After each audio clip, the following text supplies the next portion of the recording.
The call came at 3:18 a.m. My sister's voice cracked through the phone. "Mia, Tyler's gone. We can't find him anywhere." My nephew, just 9 years old, had vanished from his bedroom without a trace. The police were already at their house in Portland, searching the neighborhood, but something felt wrong about the whole situation. I should have told them sooner, about the photos I discovered 3 weeks earlier while helping my mother organize her digital albums, about how my son Jacob's face had been meticulously erased and replaced with another child's features in every single family picture, about the sophisticated AI tools used to alter years of our history, about the stranger who'd been digitally inserted into our lives, a boy who looked eerily like Tyler. My family had always hidden things beneath a veneer of suburban perfection, but this was different. As I threw clothes into a suitcase, my hands trembling, I knew the secret I'd been keeping might be the key to finding my nephew. And I knew exactly who was behind it all, the same person who had been trying to erase my son from our family for years. What I didn't know was that this was just the beginning of a nightmare that would unravel everything I thought I knew about my family. Growing up in Oak Ridge, a small town outside of Eugene, Oregon, meant everyone knew everyone's business. My mother, Eleanor, was the town's most respected elementary school principal, a pillar of the community who served on every committee and chaired every fundraiser. To the outside world, she was Saint Eleanor, the woman who remembered every child's birthday and baked cookies for the entire school district. At home, she was different. Perfection wasn't just expected, it was the minimum requirement. My sister Diane excelled at meeting those standards, homecoming queen, valedictorian, full scholarship to Stanford. I was the disappointment, the daughter who got pregnant at 19 by a boy Mom deemed beneath our family. When Jacob was born, Mom made it clear that my mistake wouldn't reflect poorly on her. She introduced him to her friends as my daughter's child rather than my grandson. "Stand up straight, Mia," she'd say at church potlucks, pinching my arm while smiling at the pastor's wife. "And do something about your hair before the Wilsons arrive. They're considering donating to the school library." The summer I was 16, Mom hosted the annual 4th of July barbecue for the entire school board. I'd spent all morning helping prepare her famous potato salad when I accidentally knocked the bowl off the counter. As 20 pounds of potato salad splattered across her immaculate kitchen floor, she didn't yell. Instead, she stared at me with such cold disappointment that I wished she would scream instead. "Clean it up," she said quietly, "and don't come outside until you've remade it all." The party went on for hours while I peeled potatoes in silence, my tears falling into the new batch. When Jacob turned 5, I finally moved us out of Mom's house and into our own apartment in Portland. I'd saved enough from my job at the hospital administration office to give us independence. Mom responded by sending Jacob expensive gifts and taking him for weekend trips to the coast, without inviting me. My sister Diane married perfectly, of course, a successful orthodontist named Richard. They had Tyler 3 years after Jacob was born, and he became Mom's do-over grandson, the one attached to the daughter who hadn't disappointed her. Last Thanksgiving, Mom announced her grand gesture. She was selling the family home to finance college funds for both grandsons. "Education is everything," she declared over turkey and cranberry sauce. "I want to ensure both boys have every opportunity." Richard raised his glass in a toast while Diane beamed. I should have felt grateful, but something about Mom's smile when she looked at Jacob made me uneasy. The following week, she asked to borrow my external hard drive. "I want to digitize all our family photos before I sell the house," she explained. "It's time we preserve our memories properly." I didn't think much of it until 3 weeks ago, when I was helping her organize those digital albums. That's when I found the folder labeled Family Photos, Final Versions. Inside were hundreds of images spanning years of holidays, vacations, and celebrations. But something was terribly wrong. In every single picture where Jacob had appeared, his face had been expertly replaced with another child's face, a face that looked disturbingly like Tyler's, but wasn't quite him either. The alterations were sophisticated, not just crude Photoshop, but advanced AI manipulation that matched lighting and angles perfectly. Whoever had done this had spent hours, perhaps days, meticulously erasing my son from our family history. When I confronted Mom, she dismissed my concerns. "Don't be ridiculous, Mia. You're imagining things. Maybe the file's corrupted during transfer." But I knew what I'd seen. And I knew my mother well enough to recognize when she was lying. Mom's 70th birthday celebration was set for this weekend at Timberline Lodge on Mount Hood, a lavish 3-day affair she'd been planning for months. Despite my discovery of the altered photos, I decided we would attend.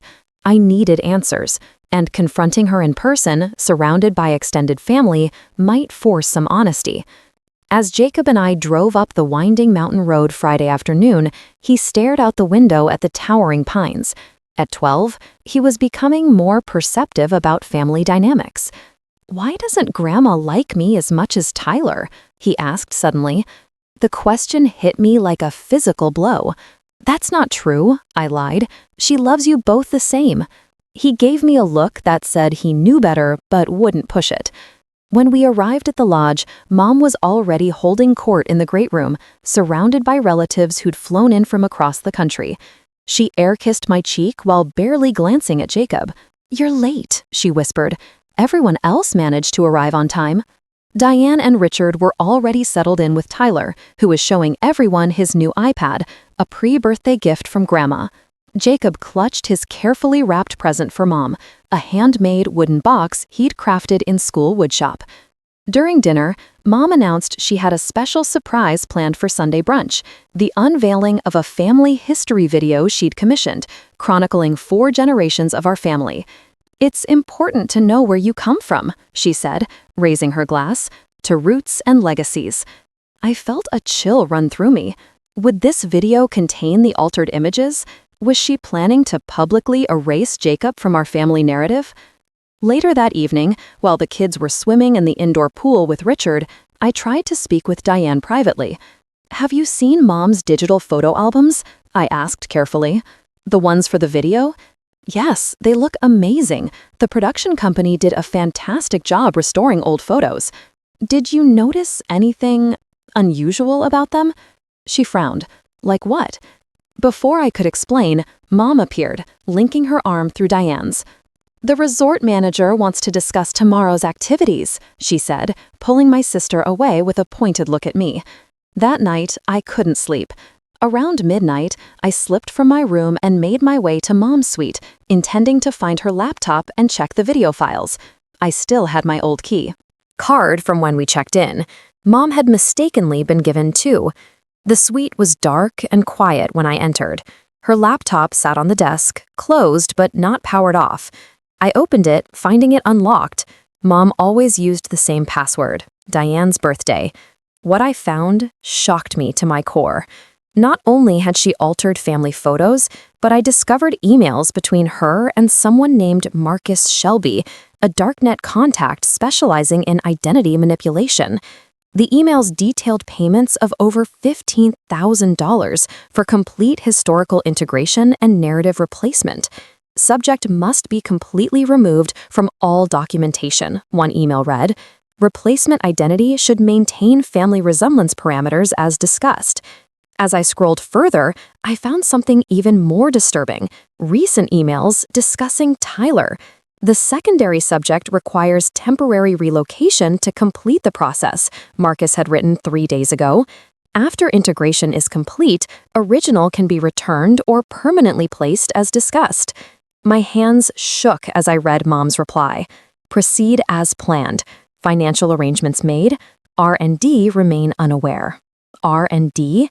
Richard and Diane. My sister and brother-in-law had no idea what Mom was planning. I was so focused on the emails that I didn't hear the door open. When the lights suddenly flipped on, I jumped, slamming the laptop closed. Mom stood in the doorway, her face a mask of cold fury. "I always knew you were a disappointment, Mia," she said quietly, "but I never thought you'd stoop to breaking and entering." "What have you done?" I demanded, standing up. "These emails, are you involved in Tyler's disappearance?" Her expression didn't change. "You always were dramatic. Tyler is fine. He's staying with a specialist who's helping him work through some behavioral issues." Behavioral issues? He's 9 years old. And what about these photos? You've been erasing Jacob from our family history. She sighed, as if dealing with a particularly slow child. "I'm improving our family history. Jacob was a mistake. Your mistake. The boy doesn't even look like us. The Prescott bloodline has certain distinguished features that should be preserved. He's your grandson. He's the result of your poor judgment and lack of standards," she said dismissively. "The video being shown on Sunday will present our family as it should have been. As for Tyler, he'll be returned once the process is complete." Process? What process? My voice was rising despite my efforts to stay calm. Mom walked to the minibar and poured herself a whiskey. "Marcus has developed quite remarkable technology. Not just altering images, but creating comprehensive digital identities. With the right documentation and enough altered evidence, one can essentially create new realities." The implications hit me like a truck. You're trying to replace Jacob with some AI-generated version of what you wish he was? And you've involved Tyler in this somehow? "Tyler is special," she said, sipping her drink. "He has the Prescott potential. With some adjustments to his documentation and history, he can become the perfect legacy. 2 grandsons is redundant. I felt physically ill. You're insane. I'm calling the police right now about Tyler." "They're already looking for him," she replied calmly, "and finding nothing. By Sunday afternoon, everything will be in place. The new narrative will be established. You can accept it, or you can continue being the family disappointment. Your choice." As I backed toward the door, she added, "Don't make a scene tomorrow, Mia. You've embarrassed me quite enough in one lifetime." I returned to my room, mind racing with horrible possibilities. I needed proof before going to the authorities. They'd never believe this bizarre story without evidence. And I needed to find out where Tyler really was. I texted Richard, "Need to talk about Tyler, urgently. Meet me at breakfast, 7 a.m. His reply came seconds later, "Can't sleep either. Make it 6:30. The next morning, Richard met me in the nearly empty lodge restaurant. Dark circles under his eyes betrayed his sleepless night. "The police have nothing," he said, voice hollow. "It's like Tyler vanished into thin air. No signs of forced entry, no evidence on security cameras. Diane's falling apart." I showed him screenshots I'd taken of Mom's emails. As he read them, his face transformed from grief to disbelief to rage. "This can't be real," he whispered. "Eleanor arranged to have our son taken for some kind of digital identity experiment?" "I think it's more than that," I explained. "She's trying to erase Jacob from the family history and replace him with some idealized version that combines Tyler with someone else. The emails mention a facility in Bend." Richard immediately called a police detective he knew personally. The information was enough to warrant an immediate investigation into the facility mentioned in the emails. The day passed in excruciating slowness. Mom proceeded with her birthday activities as if nothing were wrong. A guided nature walk, followed by afternoon tea in the lodge's historic dining room. I kept Jacob close, suddenly afraid he might disappear too. By evening, Richard received a call. The police had raided a private residence outside Bend and found Tyler, along with sophisticated computer equipment. He was physically unharmed, but confused. They were bringing him to the lodge immediately. The reunion between Tyler and his parents happened just as guests were gathering for Mom's formal birthday dinner. The grand ballroom fell silent as Diane sobbed, clutching her son, while Richard explained in hushed tones to nearby relatives.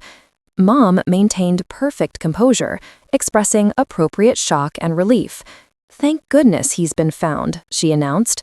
"What a terrible misunderstanding this has all been." I watched her performance with growing anger.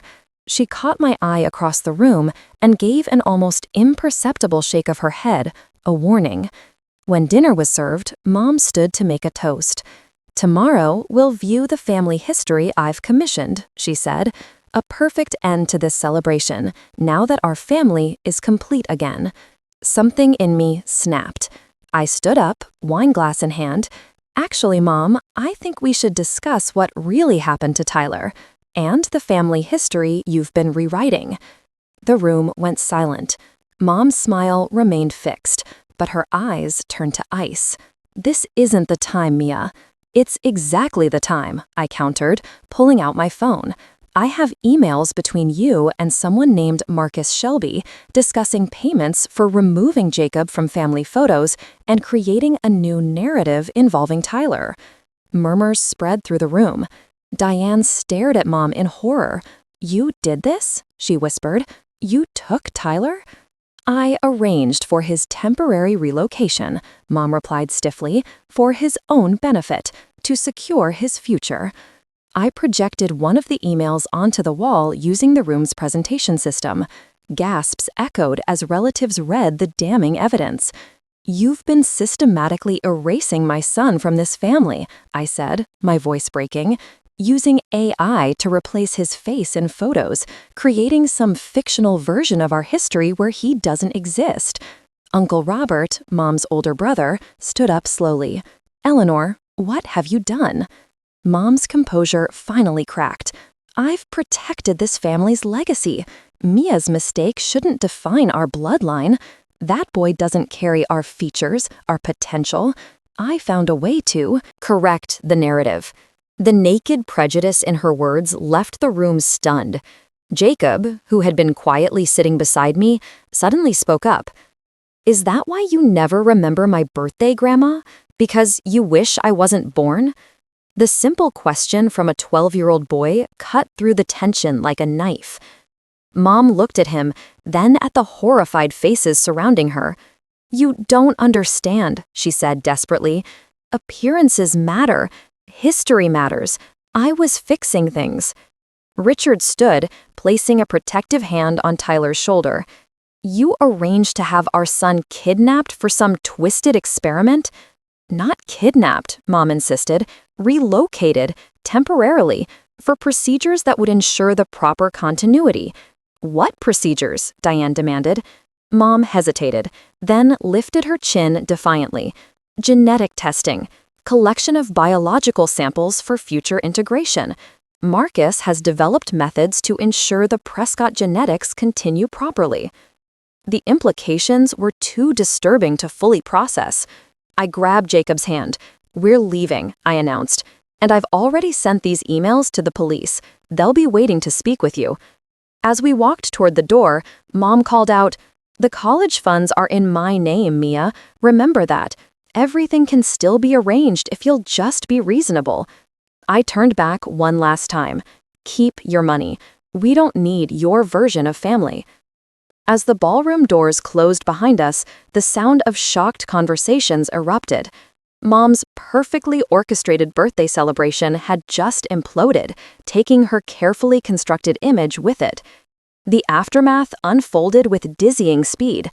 Mom was taken in for questioning that night, though her attorney arrived before dawn and she was released on bail by morning. The birthday celebration disbanded in chaos, with relatives fleeing the uncomfortable truth that had been exposed.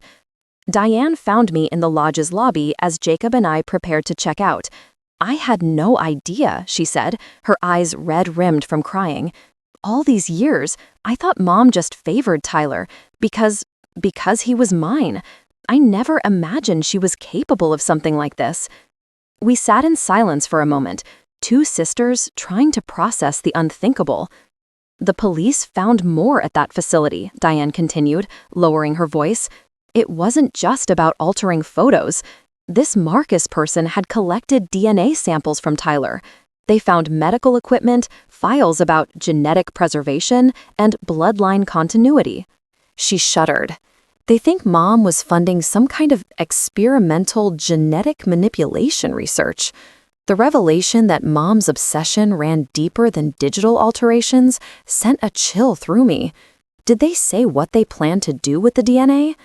The investigators are still piecing it together, but they found documentation about something called genetic profile transplantation. Richard is talking to a specialist at OHSU to understand what it means. 3 days later, we gathered at Richard and Diane's home in Lake Oswego to meet with Detective Hawkins.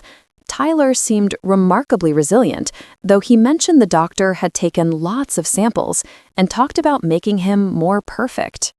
"We've uncovered quite an operation," Hawkins explained, spreading files across the dining room table. "Marcus Shelby isn't his real name. He's actually Dr. Malcolm Sheldon, a geneticist who lost his license 5 years ago for unethical research proposals. He's been operating on the fringe, funded by wealthy clients obsessed with genetic legacy." "Like Mom?" I said quietly. "Your mother appears to have been one of his primary backers.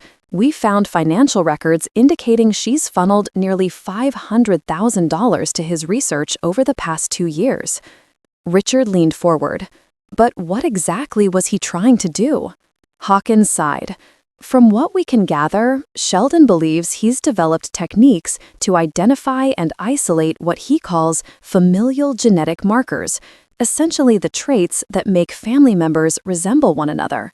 His end goal appears to be the ability to artificially enhance these markers in living subjects." "He wanted to make Tyler more like a Prescott," Diane whispered, horrified. "And erase Jacob completely," I added, thinking of the altered photos. "The digital manipulation was just phase 1, Hawkins confirmed, creating a false visual history where your son was replaced with a digitally altered version of Tyler, one enhanced to emphasize features your mother considered important to your family lineage." The detective slid a folder toward me. "We found these in a locked cabinet at the facility. I thought you should have them." Inside were the original, unaltered family photos, hundreds of them, spanning Jacob's entire life.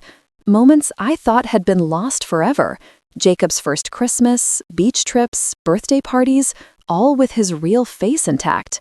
"Mom kept the originals?" I asked, surprised.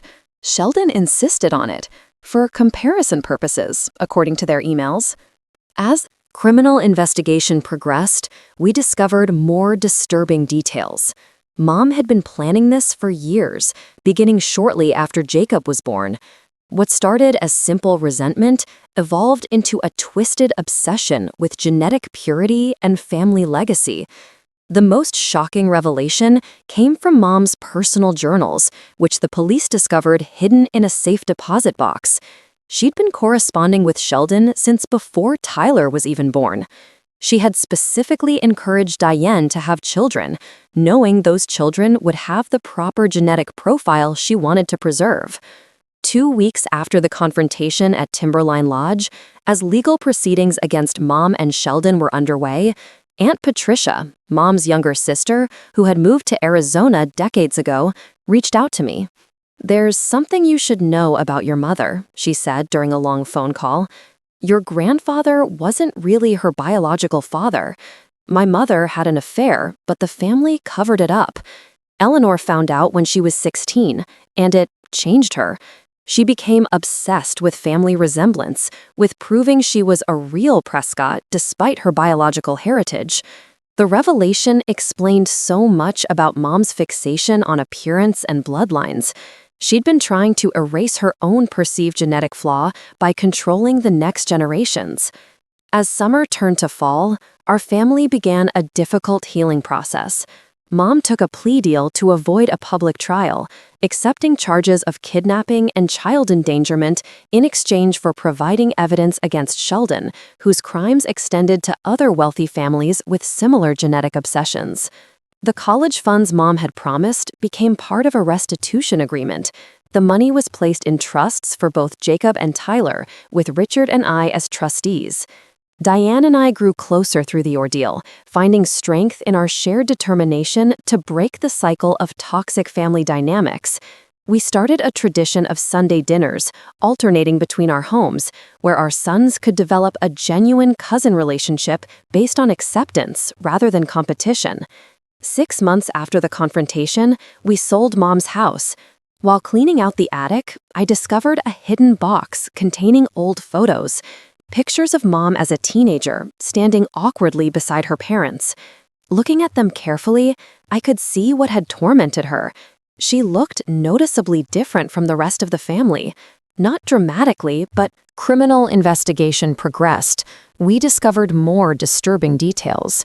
Mom had been planning this for years, beginning shortly after Jacob was born. What started as simple resentment evolved into a twisted obsession with genetic purity and family legacy. The most shocking revelation came from Mom's personal journals, which the police discovered hidden in a safe deposit box. She'd been corresponding with Sheldon since before Tyler was even born. She had specifically encouraged Diane to have children, knowing those children would have the proper genetic profile she wanted to preserve. 2 weeks after the confrontation at Timberline Lodge, as legal proceedings against Mom and Sheldon were underway, Aunt Patricia, Mom's younger sister, who had moved to Arizona decades ago, reached out to me. "There's something you should know about your mother," she said during a long phone call. "Your grandfather wasn't really her biological father. My mother had an affair, but the family covered it up. Eleanor found out when she was 16, and it changed her. She became obsessed with family resemblance, with proving she was a real Prescott despite her biological heritage. The revelation explained so much about Mom's fixation on appearance and bloodlines. She'd been trying to erase her own perceived genetic flaw by controlling the next generations. As summer turned to fall, our family began a difficult healing process. Mom took a plea deal to avoid a public trial, accepting charges of kidnapping and child endangerment in exchange for providing evidence against Sheldon, whose crimes extended to other wealthy families with similar genetic obsessions. The college funds Mom had promised became part of a restitution agreement. The money was placed in trusts for both Jacob and Tyler, with Richard and I as trustees. Diane and I grew closer through the ordeal, finding strength in our shared determination to break the cycle of toxic family dynamics. We started a tradition of Sunday dinners, alternating between our homes, where our sons could develop a genuine cousin relationship based on acceptance rather than competition. 6 months after the confrontation, we sold Mom's house. While cleaning out the attic, I discovered a hidden box containing old photos, pictures of Mom as a teenager standing awkwardly beside her parents. Looking at them carefully, I could see what had tormented her. She looked noticeably different from the rest of the family, not dramatically, but isn't defined by genetic markers or perfectly curated photos. It's built through love, acceptance, and the courage to confront harmful patterns. My mother's attempt to rewrite our family history using AI technology failed, but it taught me how vulnerable our personal narratives have become in this digital age. Our faces, our stories, our very identities can be manipulated with technology that grows more sophisticated every day. The truth requires vigilance to protect. If you're watching this and recognize patterns of manipulation or conditional acceptance in your own family, know that you deserve better. Breaking cycles of toxicity isn't easy, but it's possible. Sometimes the family we choose becomes more important than the one we're born into. If this story resonated with you, please like this video and subscribe to hear more stories about family dynamics and healing. Share your experiences in the comments below. Your voice matters, and your story deserves to be told authentically, not edited to fit someone else's narrative. Thank you for listening to mine.